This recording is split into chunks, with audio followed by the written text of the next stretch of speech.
जब ये सारा शुरू हुआ इसलिए तो मैं आंदोलन पे उतरी कि विरोध, क्योंकि हम ये उम्मीद नहीं करते थे। क्या बात करना था हेमंत जी से भी, बात करने के लिए कुछ रह नहीं गया था, आग्रह करने के लिए कुछ रह नहीं गया था, क्योंकि उन्होंने तो खुद ही कहा था कि 1932 का खतियान ही हमारा स्थानीयता का आधार बनेगा, हम सरकार में आने दीजिए, हम ये सब करते हैं। मगर वो तो उन्होंने धोखा दिया, बहुत बड़ा धोखा दिया है। तो फिर इसीलिए सीधे तौर पे हमने 27 जनवरी को जो इसका विरोध किया और उसके बाद मेरा इस्तीफा इस बात को लेके हुआ कि कांग्रेस में भी वैसे ही लोग, बाहरी लोग जो यहाँ पर अपनी राजनीति कर रहे हैं, हमारे सीने और पीठ में छुरा भोंकने का काम कर रहे हैं, इसलिए मैंने इस पार्टी से अपना नाता तोड़ दिया, क्योंकि पहले माटी है फिर पार्टी। तो हमारे साथ जुड़ गए हैं पूर्व शिक्षा मंत्री हैं, इनसे जानते हैं कि 1932 खतियान को लेकर इनका क्या कुछ कहना है। और चूँकि सरकार जो है, इन्होंने कहा था कि जैसे ही हमारी सरकार आएगी मैं 1932 जो खतियान है मैं इसको लागू करूँगा, तो इसके बारे में क्या कुछ कहेंगे?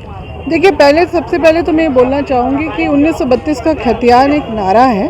वैसे तो 1833 से लेके 1964 तक जो है अलग अलग समय पर खतियान का सर्वे हुआ और सेटलमेंट हुआ, तो इसलिए खतियान आधारित जो है हमारे इस भूखंड में जो लोग रहते हैं उनकी पहचान बने। सबसे स्पष्ट बात ये है।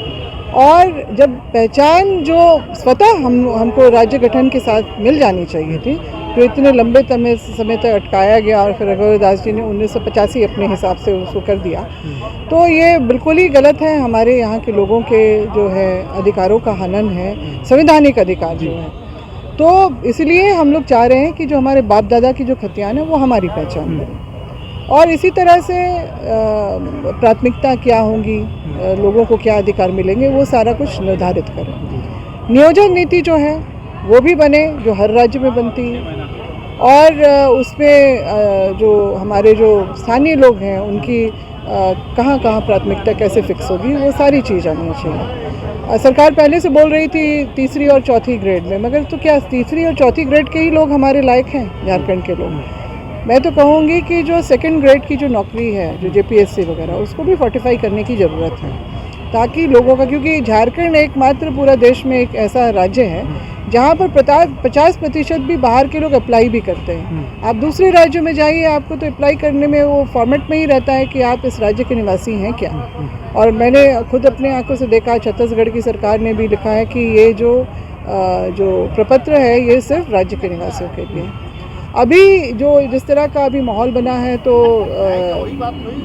मध्य प्रदेश सरकार ने भी घोषणा की है कि हमारे राज्य के नियोजन जो होगा यहाँ के लोगों के लिए होगा, संसाधनों का भी जो उपयोग होगा वो हमारे अपने लोगों के लिए होगा। बिहार सरकार ने भी अभी 10-12 दिन पहले ये घोषणा की है कि बिहार में नियोजन बिहारियों के लिए।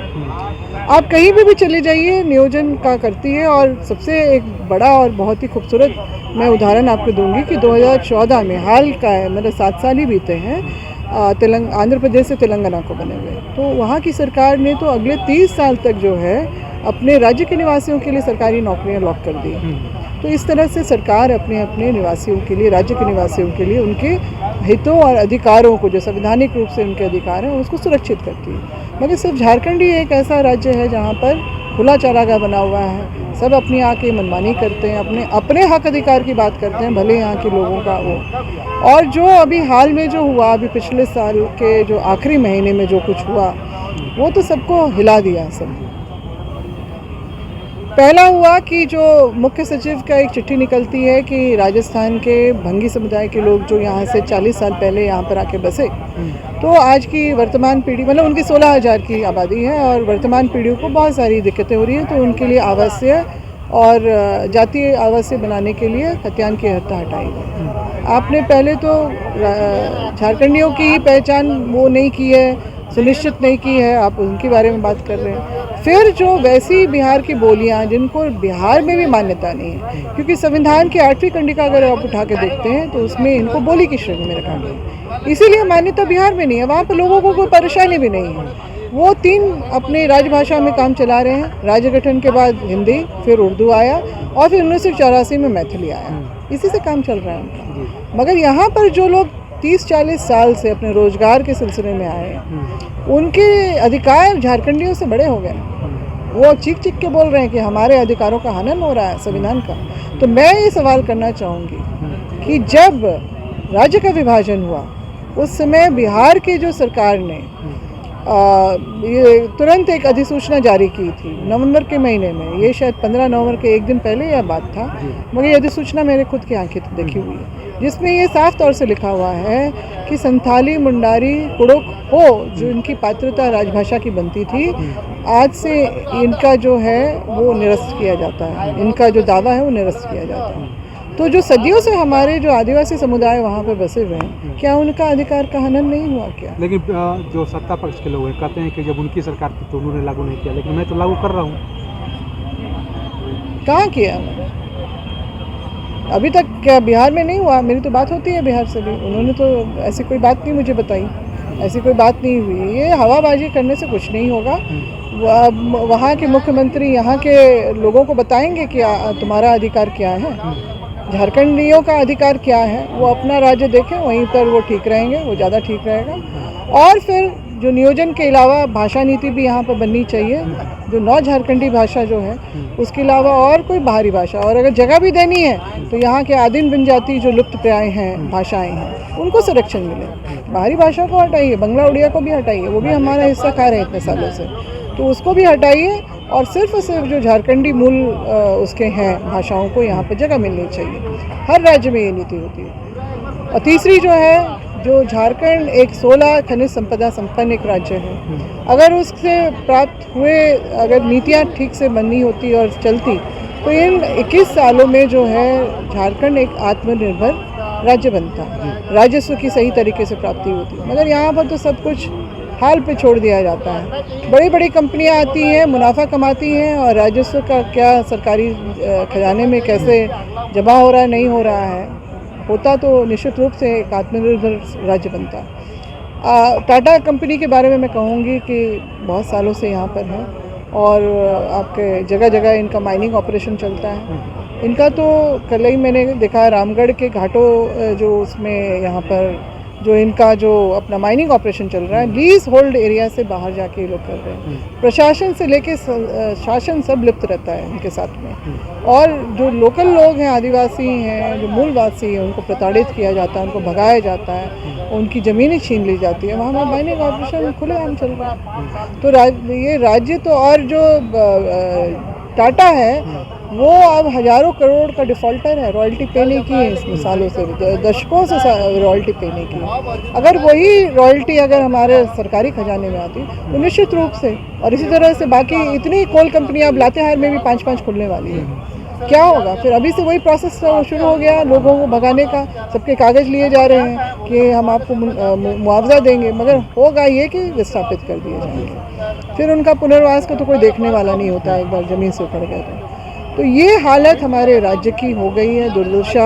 और अब तो आधिकारिक रूप से सब कुछ जो है यहाँ पर ख़त्म कर दिया जा रहा है। बाहरी भाषाओं को यहाँ पर क्षेत्रीय भाषा, फिर 10वीं और 12वीं की भी बोर्ड बोलते हैं, वो अपने ही उसके लिए भी जैक बोर्ड वो करेगा, तो एक तो सर्टिफिकेट उनको तो खतियान से भी बड़ा आ जाएगा। तो जिला स्तर से जो आपकी राज्य स्तर की जितनी नौकरियाँ हैं वो तो इनके कब्जे में ही जा रही है ना।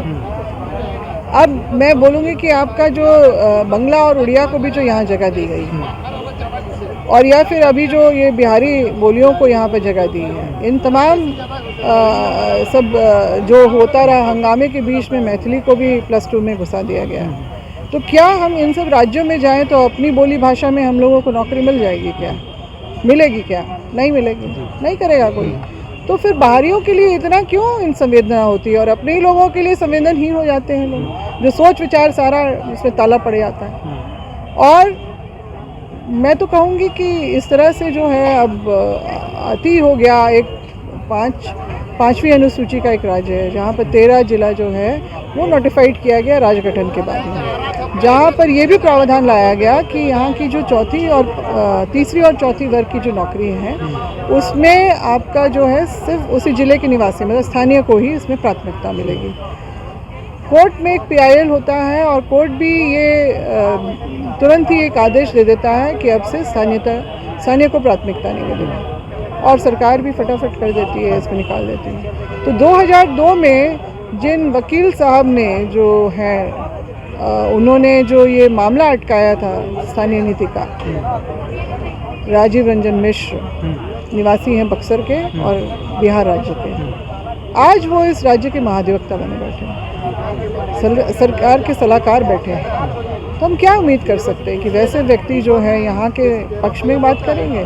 कानून तो एक न्याय दिलाने का एक माध्यम है, मगर ऐसे ऐसे लोग जो विशेष मानसिकता के लोग जो बैठे हैं जगह जगह पे, वो सब कुछ मिलके हमारे झारखंडियों को दबाना चाहते हैं, कुचलना चाहते हैं और बिल्कुल ही समाप्त कर देना चाहते हैं। मगर नहीं, अब लोग जाग गए हैं। सब जगह, हर जगह आपका संथाल प्रोग्राम में अंगिका घुसाया गया, वहाँ पर भी लोग आंदोलन कर रहे हैं।